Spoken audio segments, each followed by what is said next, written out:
Your Excellency Uhuru Kenyatta, President and Commander-in-Chief of the Defense Forces of the Republic of Kenya, the Cabinet Secretary for Labor, Honorable Simon Chelugui, Honorable Ministers present, Principal Secretaries present, led by our Principal Secretary Engineer Peter Toom, my brother Dr. Francis Atwoli, the COTU Secretary General, members of the Management Board of the Federation of Kenya Employers, led by our National President, fellow employers and workers, senior government officials, ladies and gentlemen.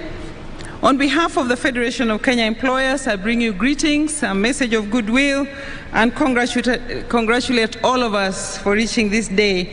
I think, Your Excellency, it is a good thing that we're able to meet physically after 2 years of not being able to do so. Employers recognize that we are meeting here to celebrate Labor Day only a day after we said goodbye to our third president, His Excellency Mwai Kibaki, where Your Excellency led the nation to give him a well-deserved hero's send-off. We salute President Kibaki for all he did for Kenya, and we will never forget his work. Your Excellency, today gives us an opportunity to assess the performance of the labor sector over the last 1 year. And there are several indicators of the performance which I will not go into because I've been asked to be brief, and I want to honor that request. The Federation of Kenya Employers acknowledges that the labor sector has made great progress in the advancement of fair labor practices in our nation, and that the labor sector leaders actually showed great leadership when COVID-19 started and entered into a memorandum of understanding that allowed us to maintain peace and treat our workers in a humane way and keep employment as many people and as many people in employment and for as long a duration as possible. However, the state of the labor market remains fragile. Enterprises continue to struggle. Some remain closed and others are struggling to get back into full operations and are unable to pay the full pre-COVID wages. Businesses are struggling with the supply chain disruptions and changing workplace dynamics.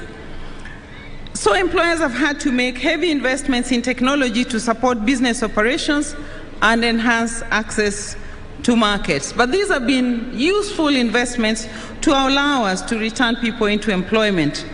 Your Excellency, the elephant in the room or in the open air is the issue of wages. I am aware that workers have asked for an increase in the current statutory minimum wages. Unfortunately, we were unable to reach agreement during the tripartite meetings of the Wages Councils due to the extreme challenges facing the labor market. Wages are undoubtedly among the most important conditions of work and employment at the enterprise level, and employers understand the hardships that workers are facing. The primary goal of workers is to get paid for their work, and it is the employer's duty to give them that pay for work done. However, employers seek a wage structure, Your Excellency, that not only protects the lowest paid workers and support fairness, but also helps increase productivity and economic growth and is economically sustainable. It is therefore important to analyze the key fundamentals in the labor market and in the economy before wages and other parameters are reviewed or set. These include economic growth, the state of enterprises, the state of labor, and employment trends, among others. Your Excellency, we take note of the high cost of living that is making life difficult for all of us, but certainly for those at the bottom of the scale. So we do humbly request the government to focus on addressing the push factors behind the high cost of living. These push factors are issues like the high cost of fuel, the disruptions in supply chains of essential commodities, the low food production, and the unfavorable tax regime that need to be reviewed.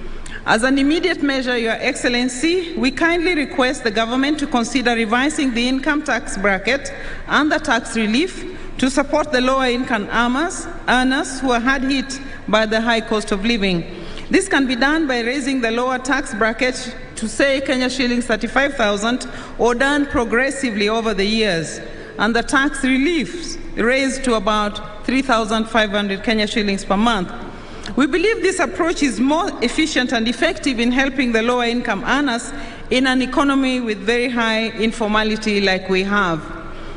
Your Excellency, I will not go into the details of the changes in the regulatory environment that we have seen since COVID started.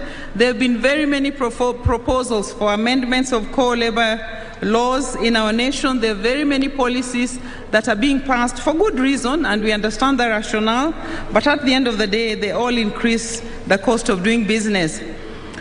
My second last point is to throw us back to the year 2015, Your Excellency, when you asked us social partners and other stakeholders in the labor sector to ensure that the wage adjustments are not only based on cost of living, but are also on the productivity levels, the need to reward performance, and to support the general development of the economy. The Federation of Kenya Employers strongly supports this wise position, Your Excellency, and calls upon all of us to actualize it. Kenya's productivity is not just low, it is falling. Kenya operates in a global market environment and competes with many countries.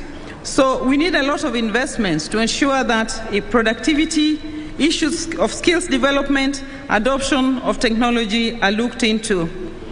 And we do know that you are aware than all of us really about our unemployment situation, the high levels of informality, the 2 million Kenyans who lost their jobs during COVID and who are not able to go back to work as yet. So we do plead with the government that enterprises be given an opportunity to recover, to bring the workers who lost jobs back into employment, and for businesses which are still closed to reopen.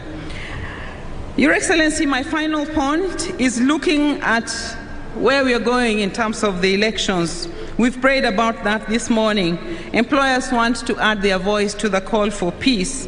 It is important for us that politics be played in a way that does not divide the country.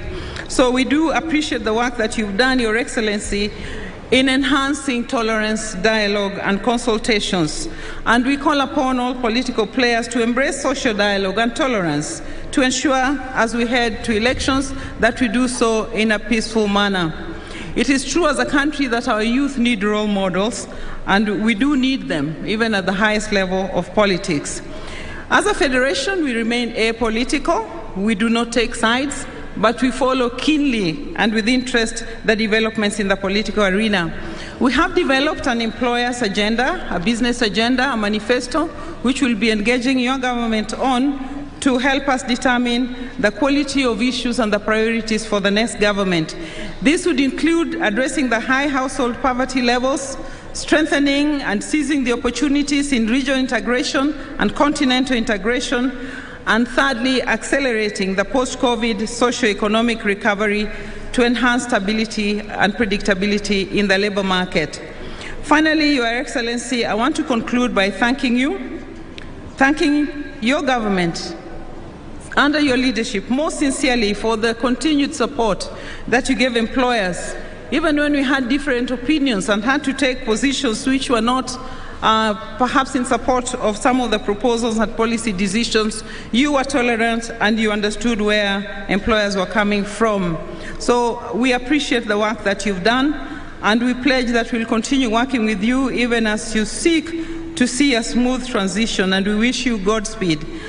I want to say as I conclude, Your Excellency, that a noble leader answers not to the trumpet calls of self-promotion, but to the hushed whispers of necessity. You have shown us as a leader that you're willing to listen, and you're willing to do what is necessary to bring peace to our nation. So we want to thank you very much, and God bless Kenya.